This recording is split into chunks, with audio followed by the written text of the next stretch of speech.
18 hours.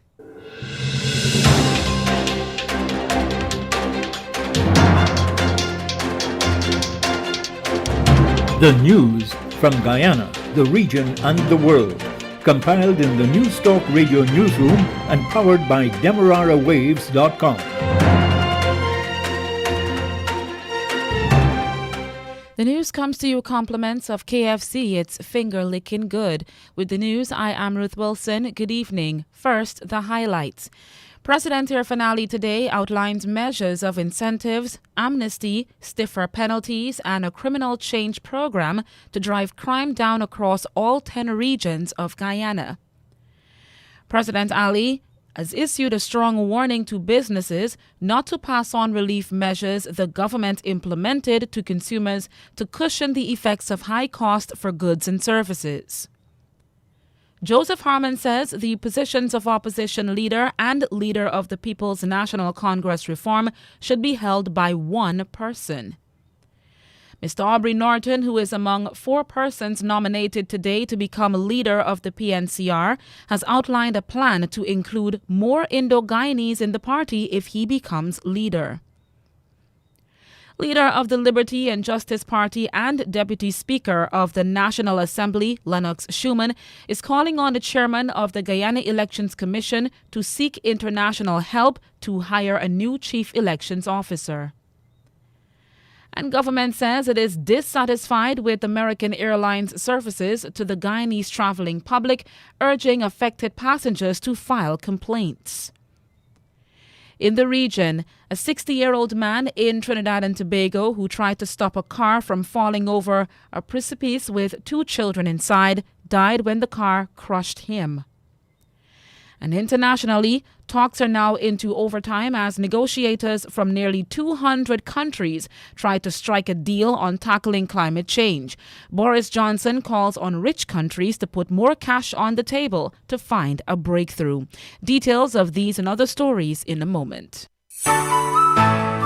After a hard day's work, delicious comfort food is all we crave for. There at KFC, they've got you covered with a wide choice of delicious, finger-licking good meals from any of their 9 locations, including the Amazonia Mall at Providence. And there are 6 drive-through locations for your convenience. Their 11 herbs and spices are sure to blow those post-work vibes away every time. It's the perfect way to end a hard day. KFC. It's finger licking good.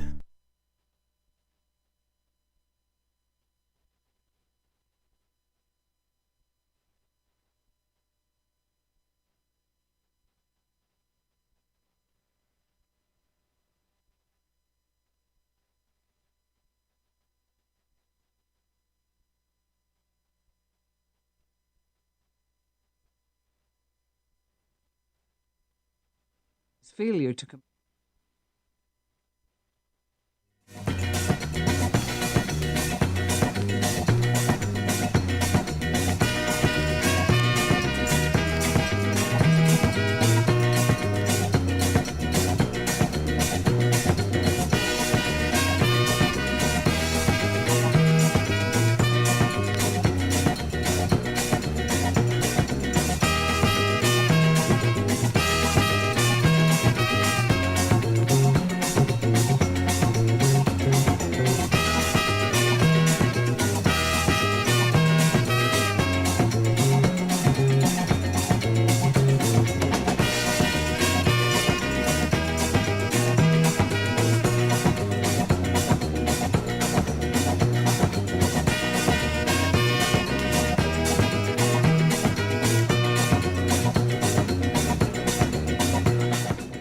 And with the news in detail, I'm Dennis Chabrol. Good evening. We apologize for that brief delay in the commencement of the details of the news, but now here they are. President Irfanali today outlined measures of incentives, amnesties, stiffer penalties, and a criminal change program to drive crime down across all 10 regions of Guyana. The Guyanese leader presented data to show crime has decreased more than 35% in Guyana for 2021 compared to 2020. The president says while there are still challenges faced by the Guyana police force, the government is working to bring crime down further.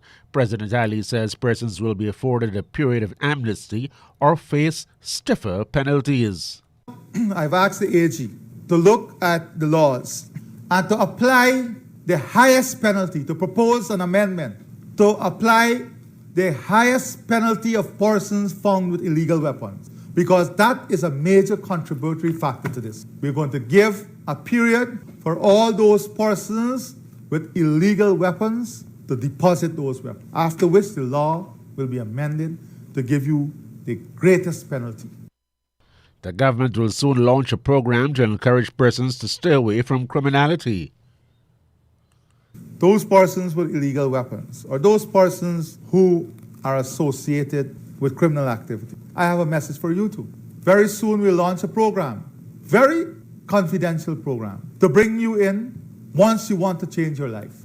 We want a discussion with you. We want to talk to you to give you an alternative pathway to earning an income and living a decent life.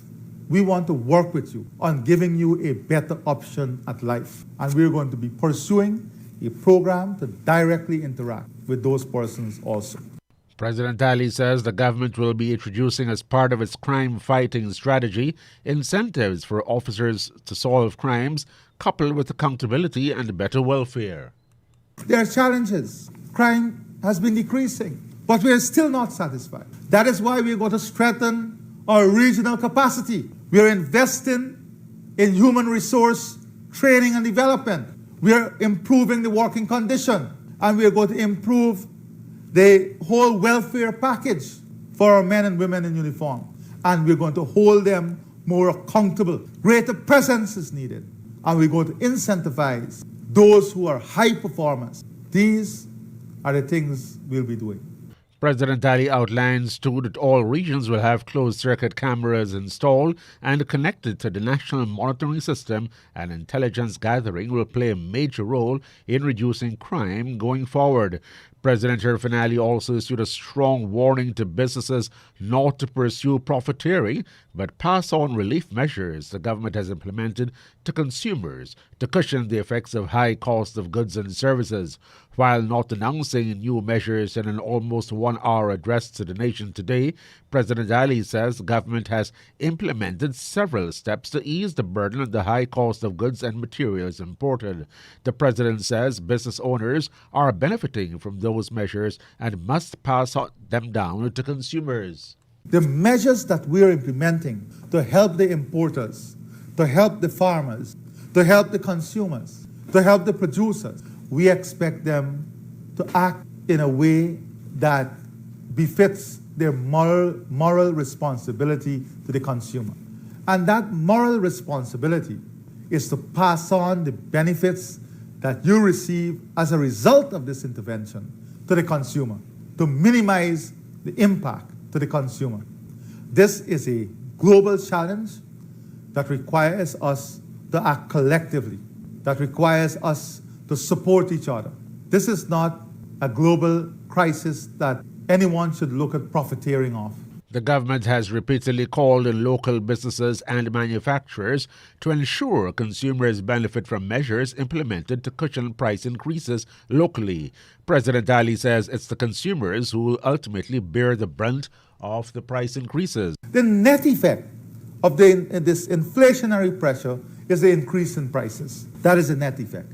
If we want to boil it down to the impact it has on the consumer, it is the increase in prices. And it is driven by issues in the supply chain, at the manufacturing end, at the logistics end, at the transport end, and now, of course, at the labor end, because the big manufacturers are having severe difficulties and labor shortages, which is adding to the problem you're faced with.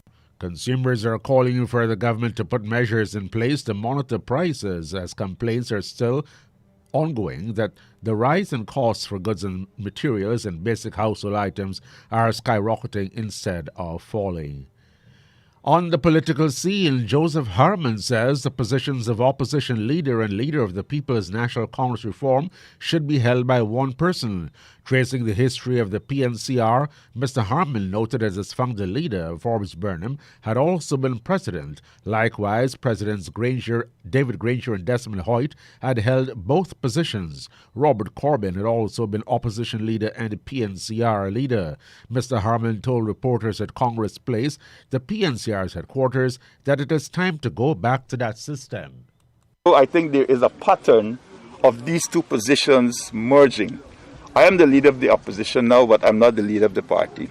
And so what we're aiming to do with these elections is to basically bring those two positions so we can have that strength and that power to go forward. And if you don't win, would you be stepping aside as the leader of the opposition?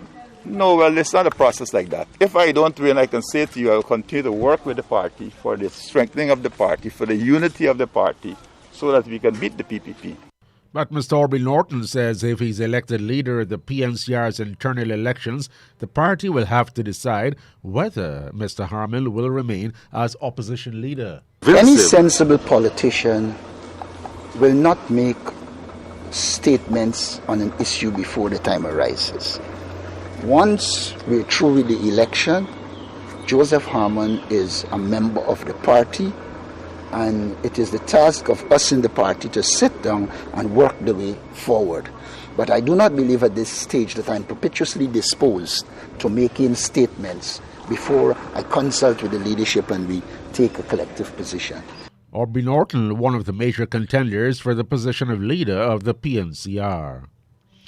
One of the candidates for the post of leader of the People's National Congress Reform says he will seek to widen the party's support base. Historically, the more than 60-year-old PNC has been largely supported by Afro-Guyanese. Dr. Richard Van West Charles acknowledges that neither the PNCR nor the People's Progressive Party can rely on their core bases for winning an election. He says that if he wins the post of PNCR leader at next month's internal party elections, he will take steps to broaden his party's support base.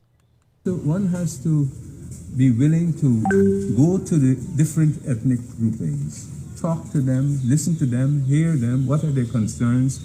There are insecurities, real or imagined, but this discussion is not a point discussion. It's a long process, right? And therefore, we have to do that. But the other Dr. Van West Charles wants all political parties to discuss and defeat racism. You can't discuss it without discussing the racial cleavage in the country. And I agree with you that the party has to, all parties, all political parties, must confront the racial issue, or we will continue to be on the treadmill of the. Dr. Van West Charles, a former Minister of Health under the Burnham-led administration and former Chief Executive Officer of the Guyana Water Incorporated under the David Granger-led administration, launches his campaign for leadership tomorrow evening in the mining town of Linden. Dr. Van West Charles says the People's National Congress, from its inception, understood from their founder leader, Forbes Burnham, that a party must embrace all races. Additionally, we have to look at some safeguards in terms of where racial discrimination is. And we have to call it out, and we have to speak to it, not from the point of view of identifying the racial group, because it's not the racial group. It's an exercise of policy by the PPP. Dr. Richard Van West Charles. The People's National Congress Reform candidate for leadership in the party's upcoming Congress, Aubrey Norton, says he is capable of widening the party's base to include Indo-Guyanese. Mr. Norton says he intends to begin a process of engaging with the younger persons to draft them into the PNCR. You have to begin to relate to young Indo-Guyanese who tend not to be as vulnerable and vulnerable to the past, and to speak with them in terms of being part of the party. In the process, the party has to clearly identify a policy which says it will seek to promote all people in the party, regardless of ethnicity, once they have the requisite competence. That's PNCR candidate for the position of leader, Mr. Aubrey Norton. Back in the business scene, the government of Guyana has expressed dissatisfaction with the poor quality of service being offered to Guyanese by American Airlines. In a statement, the Tourism Ministry says it is gravely concerned about recent flight cancellations by American Airlines. The ministry says its monitoring shows an average 44% of American Airlines flights from Guyana over the last 6 months have been delayed. It says additionally an average of 2 flights monthly have been cancelled. The government says it has received numerous complaints about the manner in which customers are treated when there are cancellations. The Tourism Ministry says while it is appreciative that AA continues to serve the Guyana route, the ministry says the quality of service is untenable and not in keeping with the government's business, tourism, and developmental agenda. The government says it supports AA operating in Guyana, but stresses that poor treatment of passengers is not acceptable. The ministry is urging passengers who have been experiencing difficulties receiving refunds for flight cancellations to file official complaints with the Competition and Consumer Affairs Commission to formally address their issues. The Ministry of Health says it recorded no COVID deaths in the last 24 hours, but 190 new COVID infections were registered, taking the overall total to 36,652. The number of COVID deaths remains at 955. There are 16 persons in the COVID intensive care seriously sickened by the virus, while 54 others are hospitalized and are receiving treatment. On the crime scene, a West Coast Berbice 24-year-old cyclist Neville Anthony is now dead after a female driver claimed she was blinded by lights of a vehicle approaching from the opposite direction. Police investigators say the female driver, Sandra Gittins, 45 years old, who is in custody, is assisting police. She alleges that this morning around 5 hours, she was proceeding east along the northern side of the public road at a normal rate of speed. She told police she was blinded by lights of a vehicle coming in the opposite direction, which caused her to collide with Neville Anthony, the pedal cyclist, who was proceeding west along the northern side of the said road. Police say he was thrown onto the front windscreen of the car, then onto the roadway where he received injuries to his head and other parts of his body. He was picked up in an unconscious state and taken to the Fort Wellington Public Hospital, where he was seen and examined and pronounced dead on arrival. In the Caribbean, a 60-year-old man in Trinidad and Tobago who tried to stop a car from falling over a precipice with 2 children inside died when the car crushed him. Patrice George of Upper Dibe Road, St. James, was walking along the roadway near his home when he observed a red Toyota Corolla downhill. In the car, he observed the 2 children. The man observed the car was heading to a corner with a precipice and attempted to stop it. When this was unsuccessful, he attempted to enter the car and apply brakes. However, this was too late, and the car rolled over the roadway and into a nearby drain. George, who was partially in the vehicle at the time, was crushed. The 2 children in the car, aged 9 and 4, were unharmed. Residents of the area raised an alarm, and the 60-year-old was moved and rushed to the Port of Spain General Hospital. However, he succumbed to his wounds. Police were told that the 29-year-old woman had parked her car at the side of the roadway to run outside to receive a package from a friend who lives in the area. She did not realize the car was in neutral and the handbrakes had not been properly applied. Investigations are ongoing. Trinidad and Tobago opposition leader Kamla Prasad-Besesser continues to question the selection of a Police Service Commission PSC nominee, pointing to an alleged connection with a businessman. In a statement, Prasad-Besesser called for answers in the selection of PSC nominees, which was approved in Parliament on November 10 without the support of the opposition. Loop News reports that Prasad-Besesser pointed to connection between a PSC nominee and a company owned by a businessman who was a longtime business partner of Prime Minister Dr. Keith Rowley. The opposition leader inquired if the President of Parliament coincidentally selected someone close to Prime Minister Rowley's business partner as one of the persons to choose the next Commissioner of Police. The World Health Organization (WHO) estimates at least 777,000 girls under the age of 15 years give birth each year in developing regions. In Latin America and the Caribbean, a modest approximation of 120 young girls give birth daily. The estimation by WHO is exclusive on pregnancies that end in abortion and miscarriage. According to Barbados Today News, plan forms the focus of new research presented by the Regional Adolescent Health Advisor, PAHO, Dr. Sonja Cafe, during the launch of Adolescent Pregnancy Prevention Week on October 18. And now we go to the BBC World Service for the latest bulletin of world news. Now, there are a number of young Indo-Guyanese who have engaged in at least two of them. This is the BBC News with Fiona MacDonald. With the UN Climate Summit having overrun, there have been appeals from the host country, Britain, for one last push to secure a meaningful agreement limiting climate change. The conference president, Alok Sharma, called for a final injection of can-do spirit. The Prime Minister, Boris Johnson, said rich countries must put more cash on the table to help the developing world move away from fossil fuels. He warned that time was running out. What I'm saying to world leaders in all my conversations is this is the moment. Tell your negotiating team how important this is. Tell them to have the conviction and the courage to come together and agree that cover decision, because people are watching this around the world. It's a moment of massive choice for the world. More than 1,000 migrants are spending what for many is a fifth night trapped at the border between Belarus and Poland in low temperatures amid a continuing standoff. The Polish Interior Ministry has accused Minsk of preparing to create a large migrant camp, providing materials for those trying to cross into the European Union. Our correspondent Steve Rosenberg is on the Belarus side of the border. Many of the migrants here are Kurds from the Middle East, men, women and children.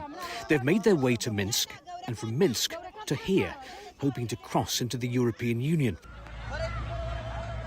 Opposite them, a long line of Polish troops behind razor wire, determined to keep the migrants out.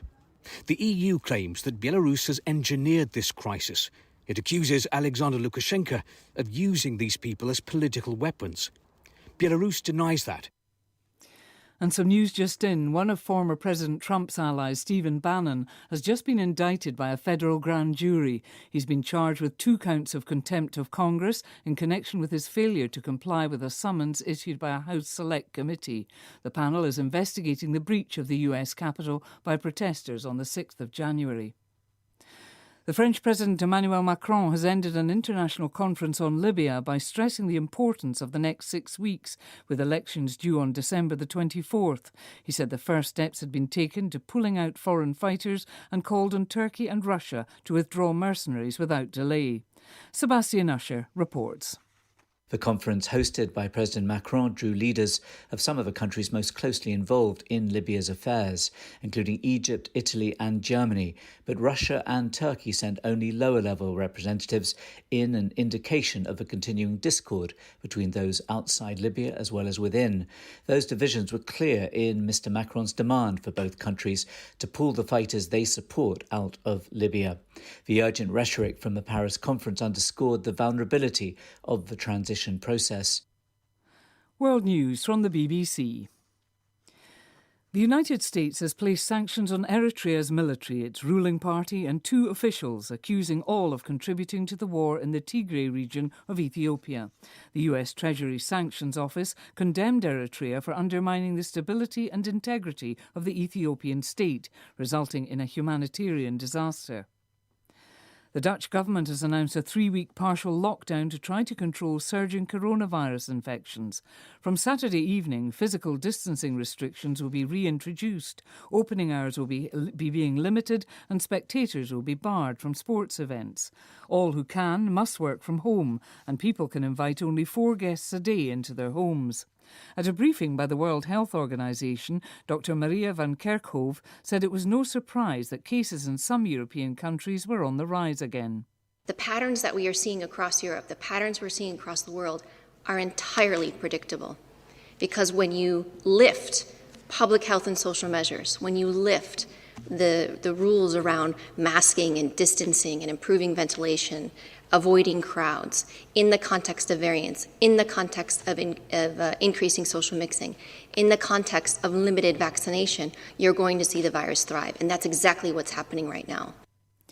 Rebels in the east of the Democratic Republic of Congo have killed 5 people and abducted several others. Reports from Beni in North Kivu province say the ADF insurgents launched an attack at or near a hospital. A civil society leader told the French news agency those killed included 2 hospital guards and a patient. One of the men who went to the edge of space with the Star Trek actor William Shatner has died in a plane crash less than a month later.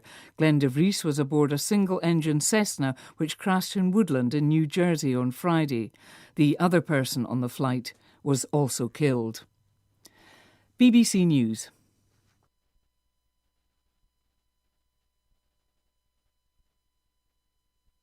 And that's the news to the moment.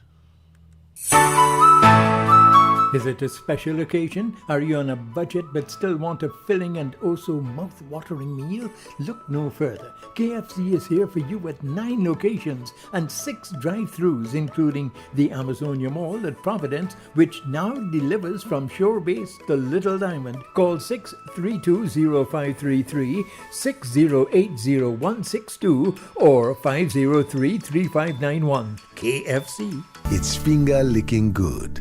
The news came to you with the compliments of Kentucky Fried Chicken, KFC.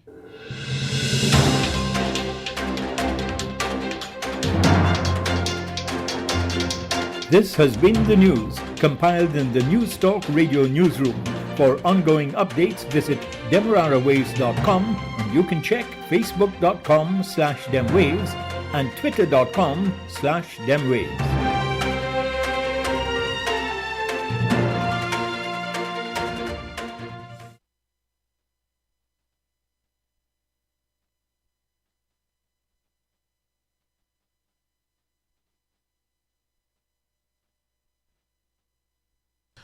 Coming up at 6:30, we'll be bringing you a live discussion with the Attorney General of Guyana, Mr. Anil Nandlal, on his perspectives on the proposed amendments to the Representation of the People Act. You would recall last evening we spoke with the leader of the AFC, Mr. Kemraj Ramjitan, and the chairman of a new and united Guyana, Mr.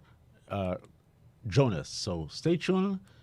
Coming up in just about 3 minutes' time, we'll be having that discussion. Don't forget, we've got this program coming up at 8 as well.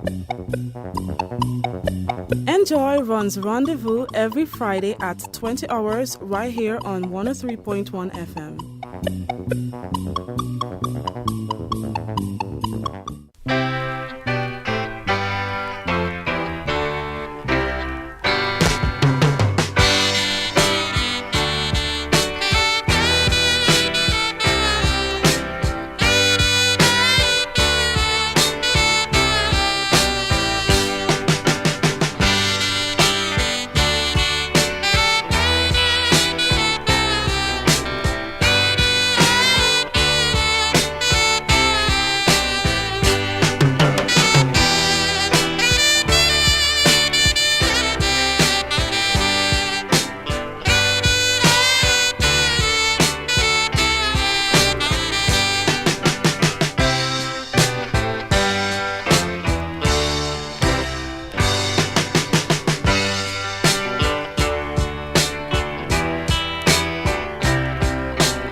and it was inherited from Great Britain,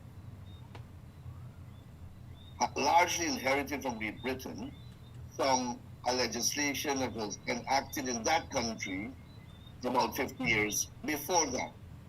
So in total, this piece of legislation that is the subject of reform is approximately 100 or more years old. That by itself, without more, is the basis for reform. There is no law and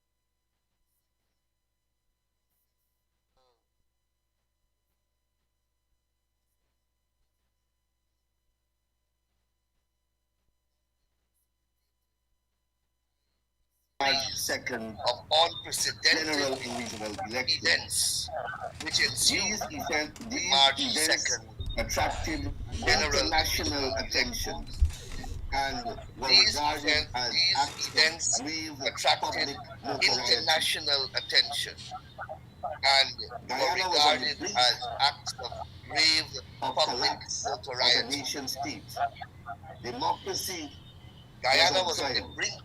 Our constitution of collapse as a nation state. Democracy was on trial. Our constitution was on trial. The rule of law was on trial. The will of the people beautifully described was being hijacked. One commentator attempt beautifully described the process as the most transparent attempt to steal an elections witnessed in modern history. Unfortunately, due to international pressure, to local pressures brought to bear from every internationalization, due to pressures brought to bear from every conceivable corner of this society, and as a result of judicial intervention, the will of the people was respected, democracy was restored, and the valid election results, as expressed by the people by the ballots, were declared as the final result, and the government elected installed. During that process, and after that process was concluded, the People's Progressive Party and the People's Progressive Party government, beginning with the president at the helm and several leaders, General Secretary on behalf of the party, and many other political leaders, made a commitment to civil society that once the dust is settled, one of the important endeavors that will be pursued by the government was to strengthen our democratic machinery, strengthen our electoral machinery, examine the law, and attempt to rectify whatever loopholes there may be, whatever ambiguities there are, to correct those ambiguities, to clarify them. Wherever there are discretions which we saw being abused, to curtail those discretions. And we witnessed firsthand, as you said in the prefatory remarks of this program, we witnessed firsthand how the system was abused, how the machinery was manipulated, and how the law was perverted.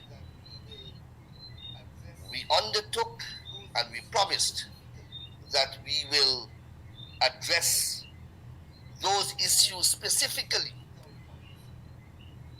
Why? To strengthen our democracy,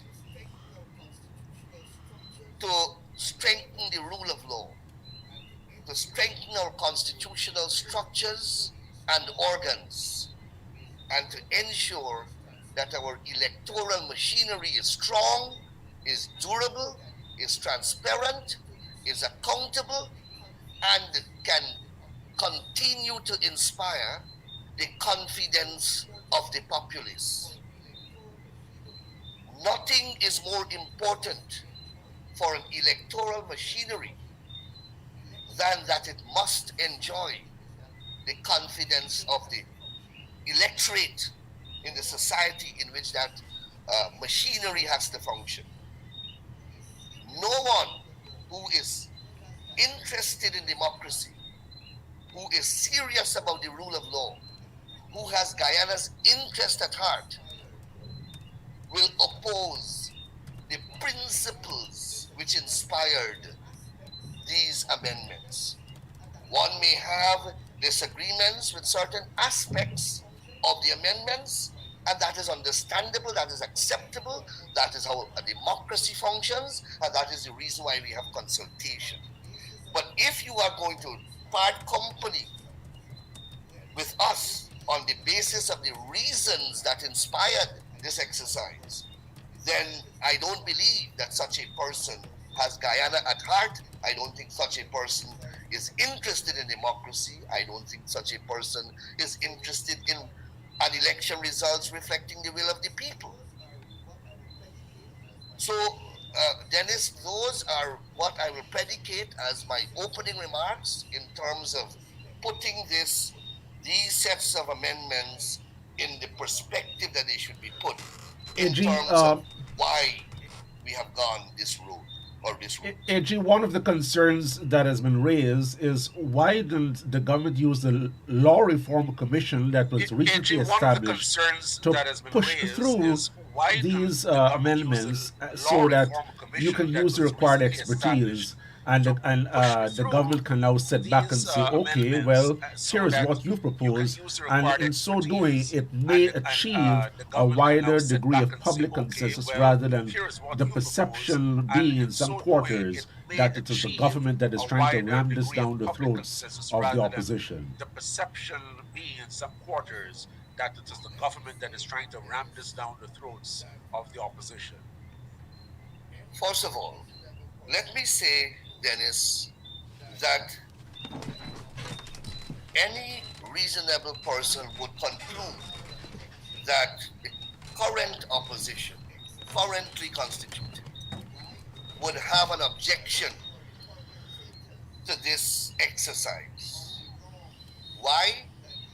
Because they were the perpetrators of the wrongs that these amendments are seeking to address. So most naturally, their natural inclination will be an instinctive opposition to these reforms. I understand that. And everyone should understand that. The APNU AFC will never welcome this. They have a history, PNC in particular, the main party in the APNU, have a history of electoral perversity and electoral rigging and electoral fraud. In fact, the data is there, the empirical evidence is there. I don't think we should dispute that at this forum. So anything, and that obviously is still part of their political repertoire and weaponry, as we witnessed and the world witnessed during that 5 months period. It is still part of their politics, rigging of elections. So any attempt that would thwart that kind of I hear you on that point, but I want to know why is it you didn't use the Law Reform Commission as a mechanism? I hear you on that point, but I want to know why is it you didn't use the Law Reform Commission as a mechanism? I'm getting there. So what did the PPP as a political party first, and then the government promised to be the driving force in this reform? There was at one time when international agencies attempted to, and the government made it clear that this was a commitment that the government made. In any country in the world, Dennis, Law reform is generally driven by a government. Yes, we have a law reform commission. It's a few weeks old. It has no capacity. And you can call, I can pause here, and I can give you the chairman of the Law Reform Commission's number and all the members. And you can call them now and let the public hear them tell you whether they have the capacity to execute the type of undertaking of their amendments that is the subject of these discussions. The law reform will play its role at an appropriate time when it has received the maturity that it requires. Right now it is in its embryonic stages.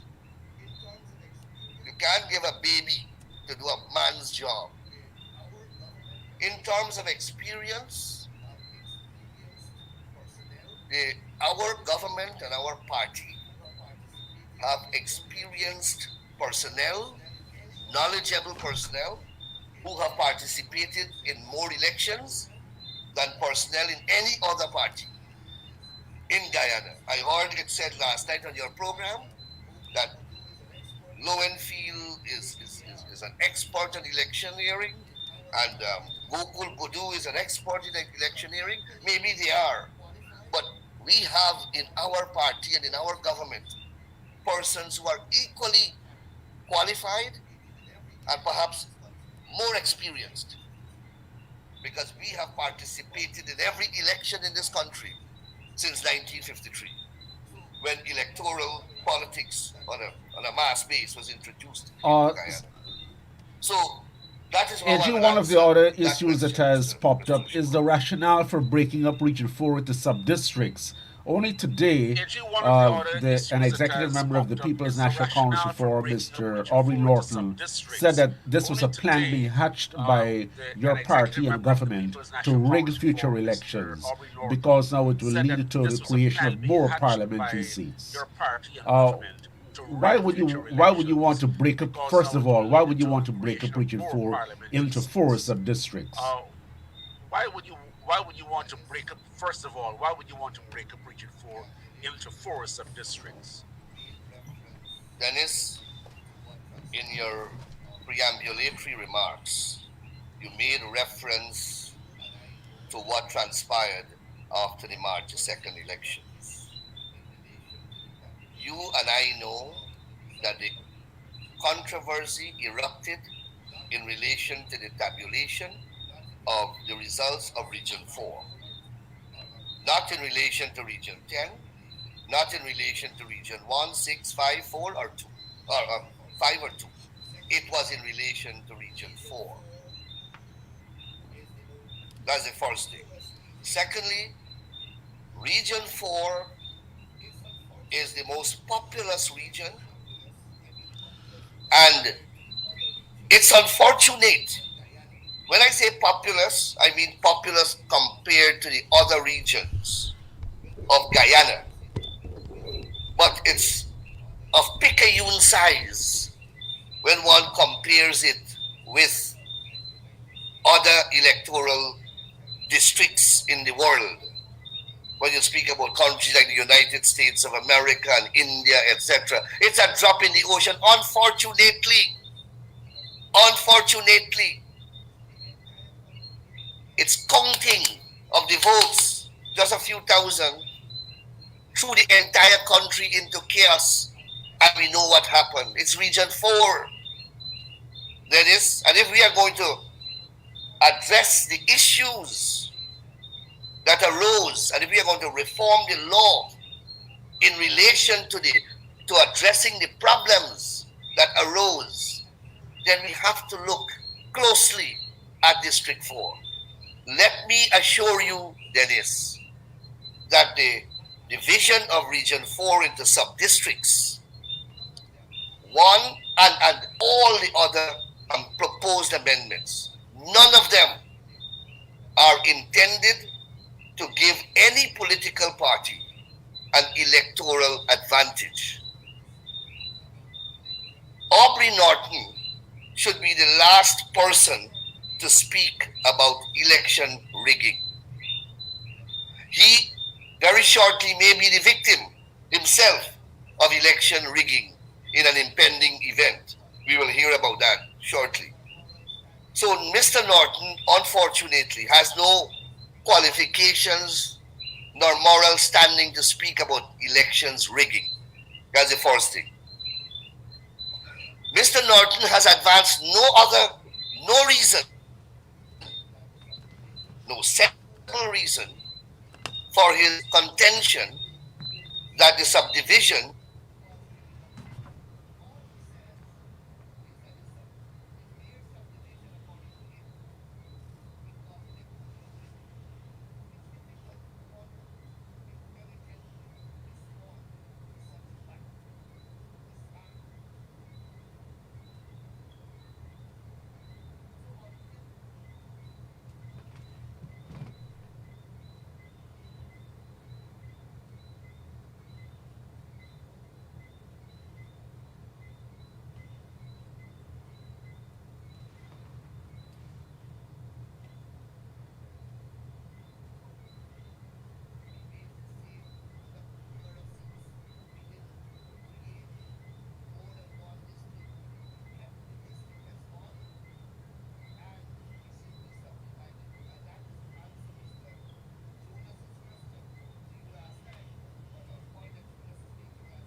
So he also says that if you're going to just be dividing the region into sub-districts for a matter of counting convenience, why not establish 4 different centralized counting centers in each sub-district? Is that a workable idea?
So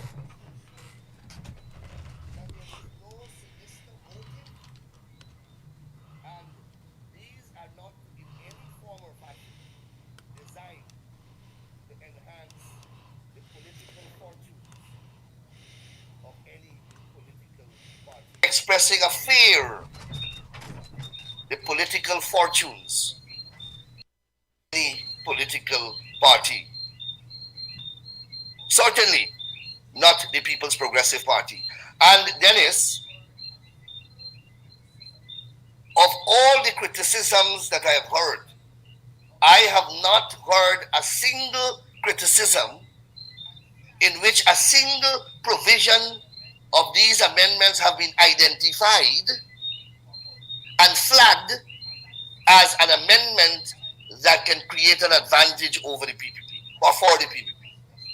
And that is significant. And I believe that that is the litmus test here.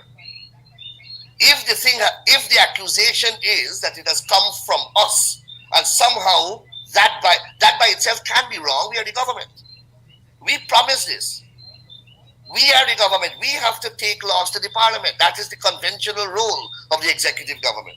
If you want to fault us in this instance, you have to show that the recommendations that we are propelling create in our favor some electoral advantage. They have abysmally failed to point that out. And that, I believe, Dennis, is fundamental.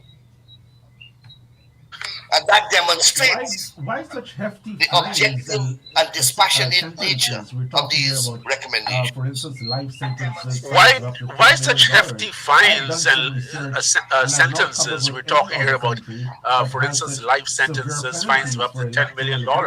I've done some research and I've not found any other country that has such severe penalties for electoral offenses.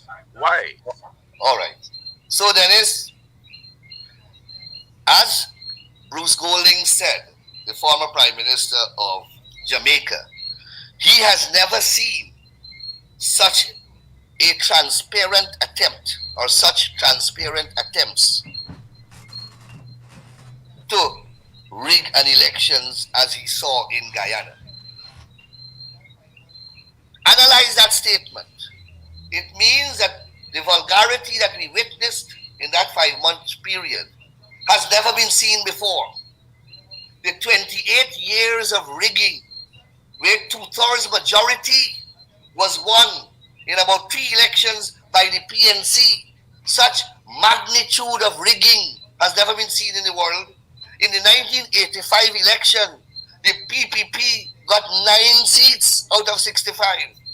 That mammoth-ness of rigging has never been seen in any part of the world. So I say that to you, to say to you that Guyana, when it comes to elections, we are different, my brother. We are different. There is no returning officer on planet Earth that has ever behaved, the way that our returning officer for District 4 behaved in relation to the March 2nd election. There is no chief elections officer on planet Earth in the history of electoral politics that behaved as how our elections officer, chief elections officer behaved. So, we are unique. That's the first point I want to make. So you can't look in the Caribbean for comparison.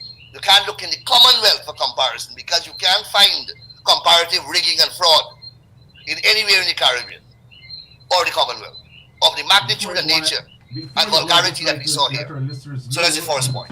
The second point is that these are before you go, I'd just like to let our listeners know on the point of the allegations of electoral fraud that these are matters before the court and no one has yet been convicted of any such offense. Go ahead, AG.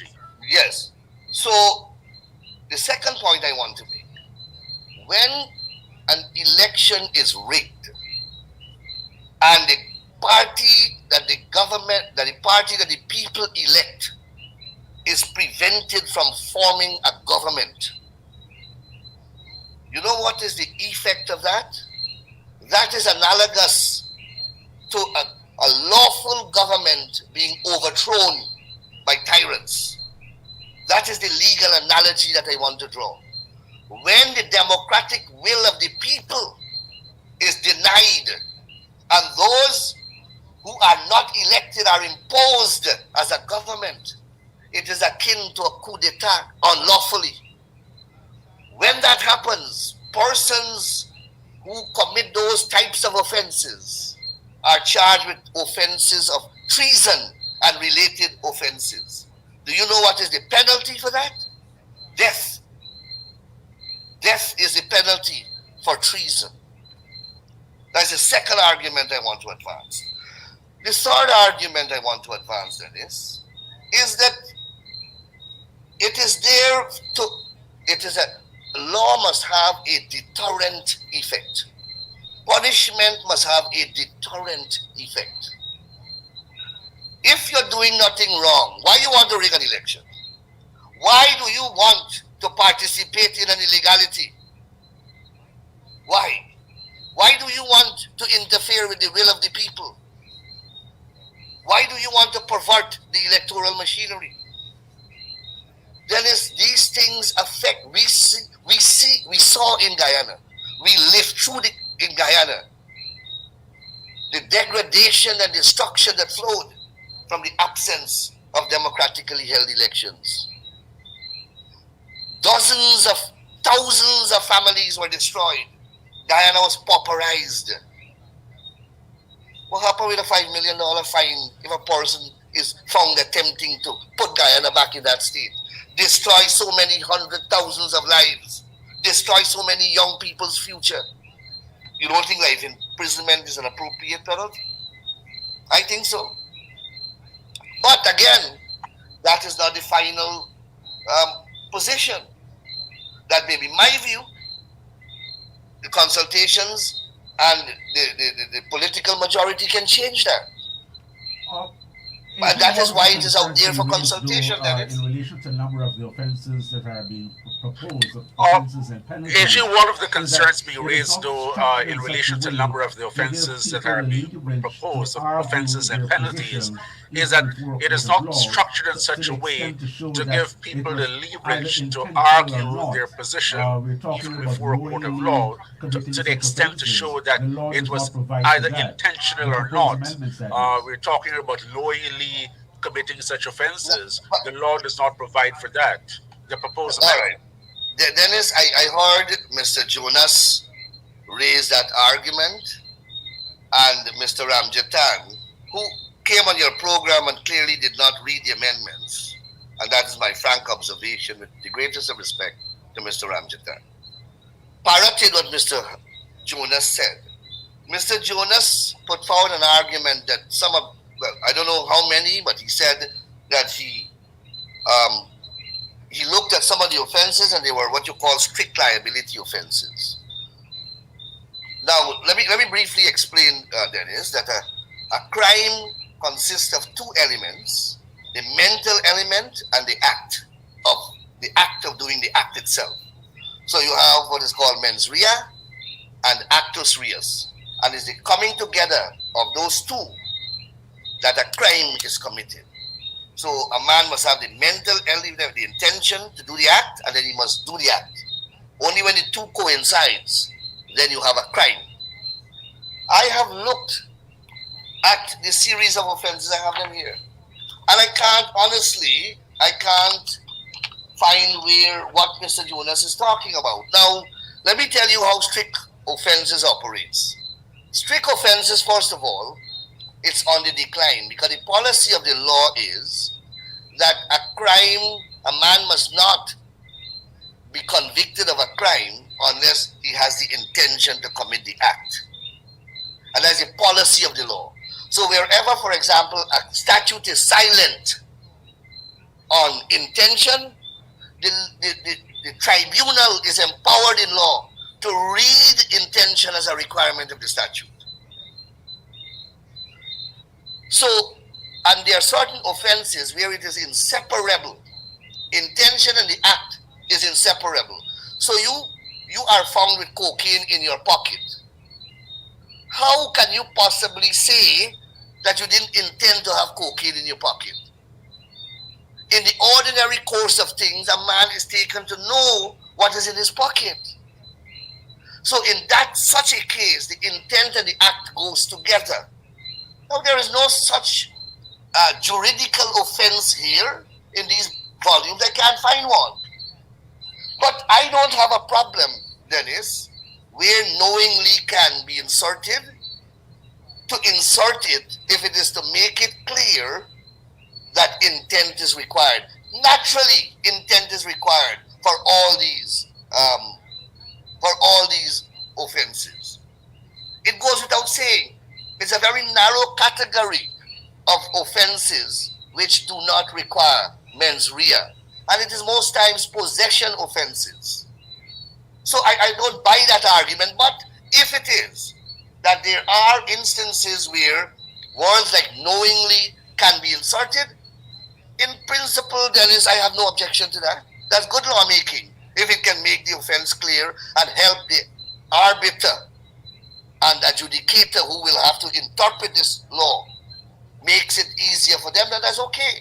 But I know that the law says that you must always have intention, and when it is absent in the express language, then one is free to infer it that it is a requirement. To take up some of these posts.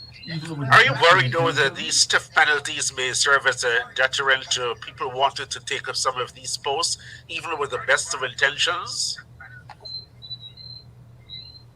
This elections is a serious business, and you have to have responsible persons and persons who are committed, dedicated, and diligent. Persons who are working this system must understand that they can't behave as though they have a stake in the race. They are the system. They are administering the process. They are not a participant, though they are voters. Their larger role are facilitators. So I hope, it is my hope and expectation that it will not have that effect, because I believe that a large number of our people who are employed in the process, they behave themselves, and I hope that they will want to behave themselves. And we have many draconian laws in this country. You have money laundering law that carry death penalty, your house can be seized, your vehicles can be seized, your bank account frozen, by ex parte, by somebody going to the court and get all these orders against you. Well, you're not worried, are you? It's not a matter of worry, it's a matter of people looking at this from a political perspective. That is, are you worried? Well, it's not a matter of worry, it's a matter of people looking at this from a political perspective. Well, this has nothing to do with politics, my friend. This has to do with ensuring our democratic processes are intact, that our machinery is working, and that it remains strong, and it must not be easily penetrated by miscreants. And I think that's the aspiration of every society to have such an electoral system. Communications network here in Guyana, you essentially one of your early interviews, I believe, on the State-owned National Communications Network here in Guyana, you essentially stated that this entire raft of amendments is to essentially trace the ballot from the time it is cast to the point of declaration. That's just my précis of what you had said in part. Could this have been done simply by only amending the Representation of the People Act to provide for the posting of the statements of poll online? And that in itself would have served as a deterrent to anyone wanting to take any step to possibly falsify any of the results. Dennis, I wish if that singular act or amendment, or that singular set of amendments could have cured the deficiency. I wish. The statements of poll were posted by the PPP. We called upon GCOM to post it. They had it in their possession, and they were not counting it. Are you going to, Dennis, seriously, as Attorney General, and given instructions to examine what transpired there and to spearhead a process to address it with law reform, are you not going to address the conduct of the Chief Elections Officer, who refused to tabulate the results of the recount. Simply refuse and then begun an exercise of determining what is valid and what is not valid votes. And how can you leave that area of the law with those discretion unchecked? You can't. You would be irresponsible. How can you not address, my friend, the question of what should be the basis for the tabulation of results when they come in? How can you not address that a bedsheet and a spreadsheet cannot be used? That you must use the statements of poll as the basis for the tabulation. And that is why I made the point that the golden thread that runs through these reforms is to ensure the ballot that entered the box is the ballot that is reflected in the final results. That is why I said that. And all these amendments were designed to create this chain, this inseparable chain that must not have any break in nexus as it runs from the ballot box to the declaration of the final results by the chairman of the Elections Commission. That is what this is intended to do. You talked though about having in possession the statements of poll and wanting GCOM to disclose them at the last election. But here now is a suggestion that an amendment for the mere posting of those statements of poll on a GCOM website will essentially solve all of these issues that you're seeking to address. No, it will solve one.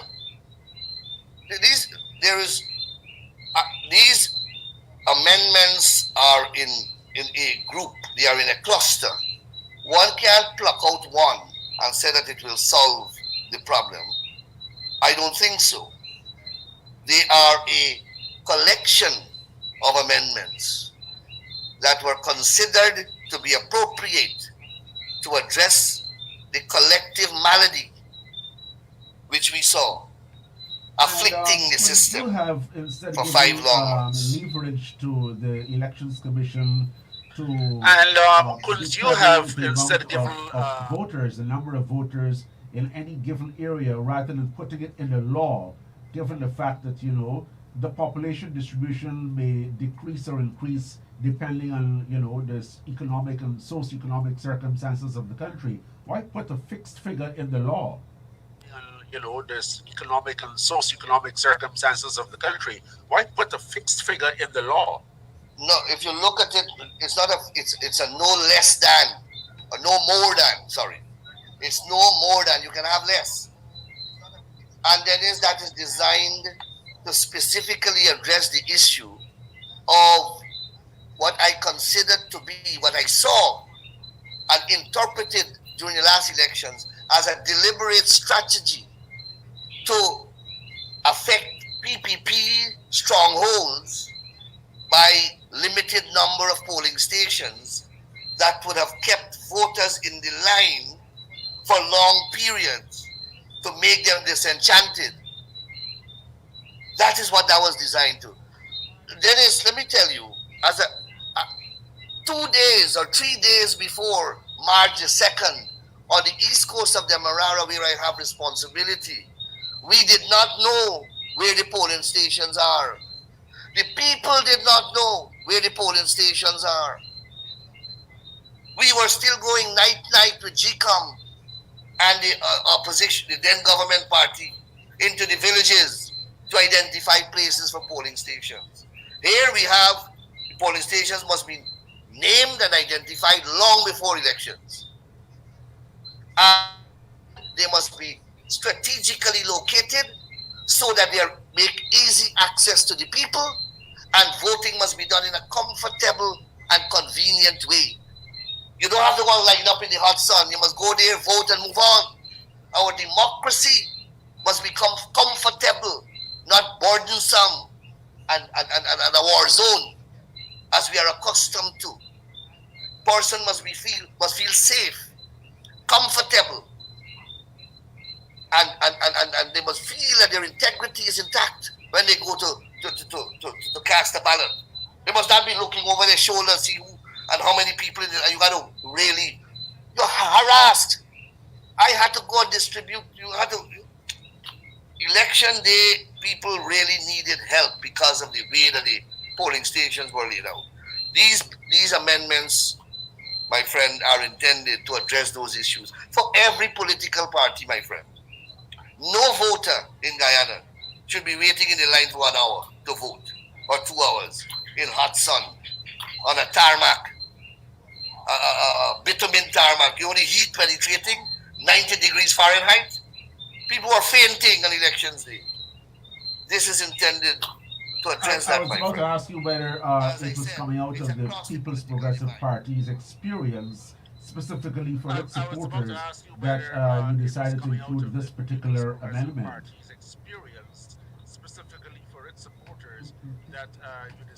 To ensure that the polling stations are in areas and you have numbers of. To ensure that the polling stations are in areas and you have numbers of. That is a national responsibility and a legal duty of the GCOM to ensure that every citizen of every political party have a fair opportunity and a reasonable opportunity and a comfortable opportunity of exercising his or her franchise, whichever political party that voter wishes to vote for. It's a constitutional right that he's going to exercise, and he must be afforded fair and adequate opportunities and facilities to be able to exercise that right as a human being and with decency and in comfort. Our people are not entitled to that. In formulating these amendments, Mr. Nandalal, did you have any sort of initial to what extent in formulating these amendments, Mr. Nandalal, did you have any sort of initial discussions with the Guyana Elections Commission? Or was it solely on the basis of the experiences coming out of the March 2, 2020 elections? Dennis, the way legislation largely are drafted is that they emanate from the government, the executive government, and they go to stakeholder organizations for their input in a consultative process. This legislation traveled that conventional route, is traveling that conventional route. We don't put the horse before the cart. We have proposals out there, and all of the stakeholders, all of the important players have an opportunity to look at the amendments and to make their contribution. Please don't forget that, and we cannot be oblivious to the fact that GCOM was also part of this problem that lasted for 6 months. GCOM was also part of the problem. And this thing here, this thing is not a thing that we should polish over and we should varnish. This thing here, we must face the reality of what we all witnessed. I don't know why people are trying to use all kind of manipulative language not to recognize what we all saw. You made an important intervention that somebody has not been yet found guilty. I don't need a court to find a person guilty when I witness what I witnessed. There's a different process altogether in the court. But I know what I witnessed as a human being. I was part of the process. There's nobody who can convince me otherwise. But I am not the tribunal authorized. So my views doesn't matter. And I'm not part of the process. That system is parties, that's why there's independence. Have any role to play in that any of the People's Progressive Parties, elections commissioners, have any role to play in these amendments?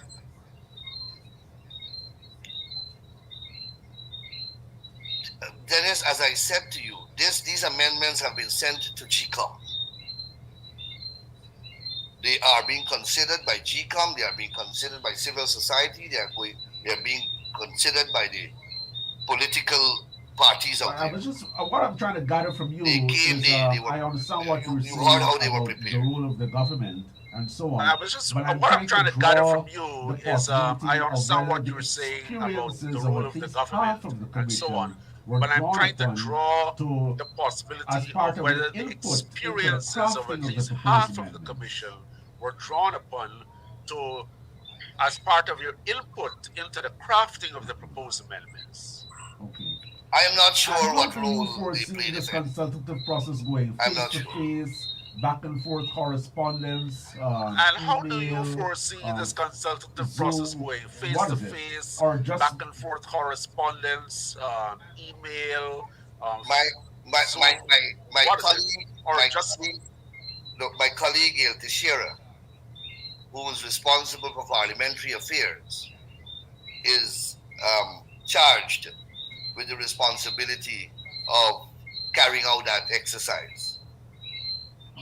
So, okay, in terms of process, we touched on Mr. various Shearer aspects of the proposed amendments this evening, but are there okay, others and you consider to be rather we critical of touched the on various entire aspects web of the proposed of amendments this evening, amendments to ensure but that are there overall others you everything consider to be rather meshes together critical in in the one entire complete whole web that you would like to single of out? amendments to ensure that overall everything meshes together in one complete whole that you would like to single out? well, what I would like to say is that apart from these amendments, um, there is another set which will come very shortly to deal with the issues of registration. That is also a problematic issue. Registration and the list and so on. Whether we have cyclical registration, whether we have house to house registration, can you throw away the database, stop the machinery, and begin all over again? And importantly, Dennis, our laws in relation to elections generally, and in particular in relation to registration, is scattered and diverse and in a terribly disorganized state. Some of the laws have been overtaken by events. Some of them have been impliedly repealed by subsequent legislation. I don't know if you were following one of the cases. Chief Justice George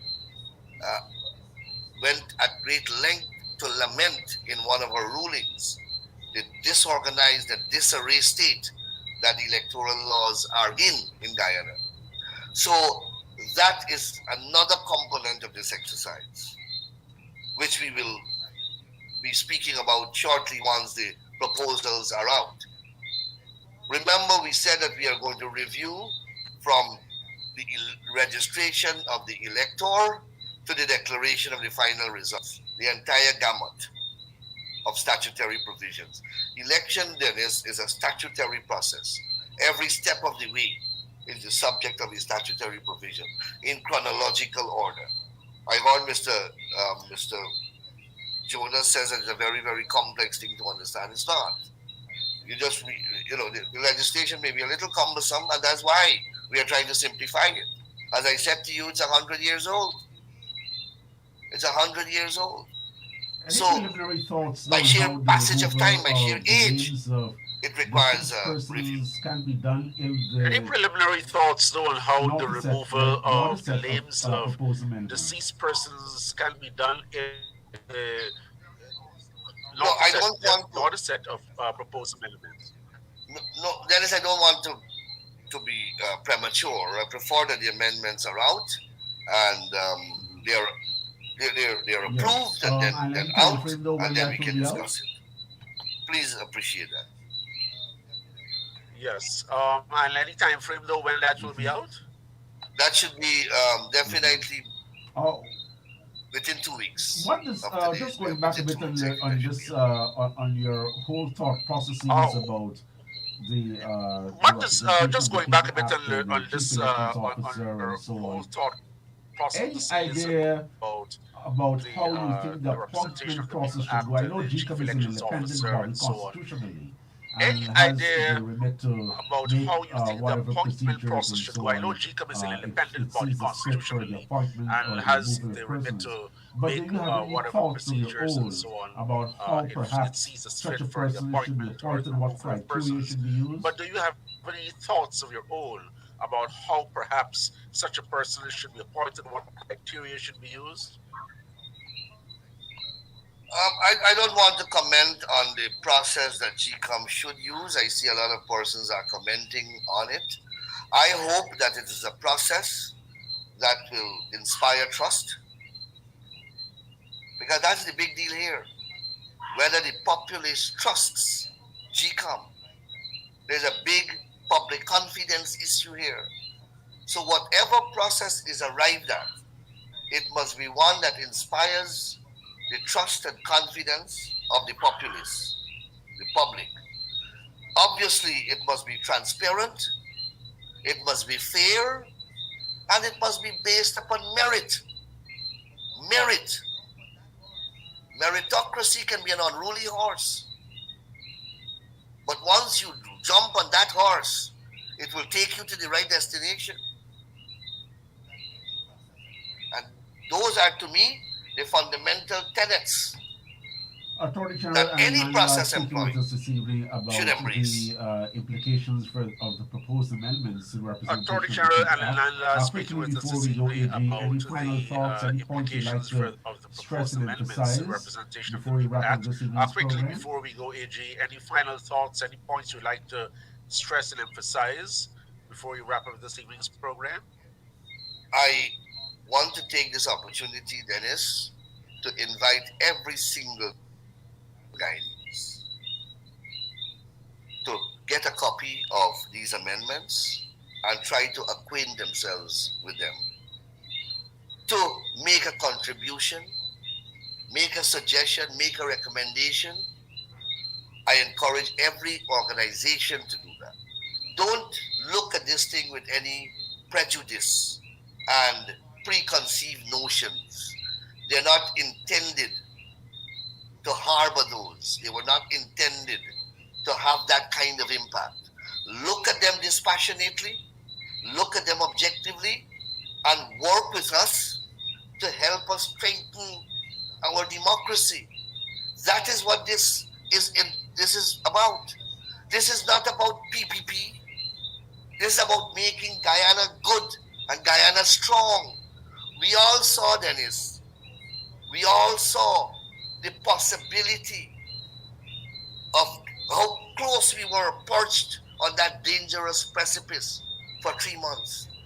No Guyanese should want to see their country in that state ever again.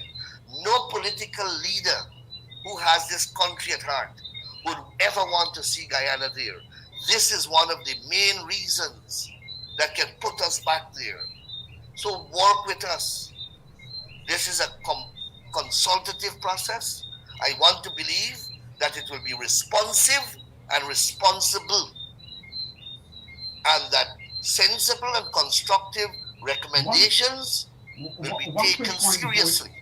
One quick point before you go, AG. In the proposal, those are my closing remarks. Do you envisage the need for a clear definition? One quick point before you go, AG. In the proposed amendments, do you envisage the need for a clear definition of what is a valid vote? Dennis, I don't want to, at this point in time, make any definitive statement that on any issue we are going to have I have a preconceived, conclusive position. In the proposal, then that will defeat the exercise. There is no clear definition of what is a valid vote. That is something that in the proposed amendments, there is no clear definition of what is a valid vote. So I'm asking if you envisage that as something that you may wish to consider including. If that comes out in the recommendations and a case is made out for it, then certainly it is an issue that one should consider with some seriousness, because it is an issue that arose. But we have to also understand that what is a valid vote is a question for determination by the courts. And the law must be careful, and the executive and the legislature in passing laws must be careful that they do not trespass upon the functional province of the judiciary. That is what the Chief Elections Officer attempted to do. And that is what Justice Singh herself, in a letter and in an opinion, during the process said cannot be done. It can only be done by a court. So those are very thorny issues. It's not that we have not addressed our minds to it, but there are thorny issues that, you don't want to trespass on the province of the court, and you try to determine when, the law, there's a whole set of a body of case law in terms of what is a valid vote. Discussion on the implications of the proposed amendments to representation of the Attorney General, thank you very much for joining us here in this discussion on the implications of the proposed amendments to representation of the People Act, giving you an opportunity essentially to respond to some of the positions that were taken last night and earlier today by the leader of the Alliance for Change, Mr. Cameron Hamilton, the chairman of the United Guyana, Mr. Timothy Jonas, and as I said earlier today, by executive member of the National Council for Mr. Mark. Once again, thank you very much, and we look forward to talking with you again as other proposed amendments emerge as part of the electoral reform.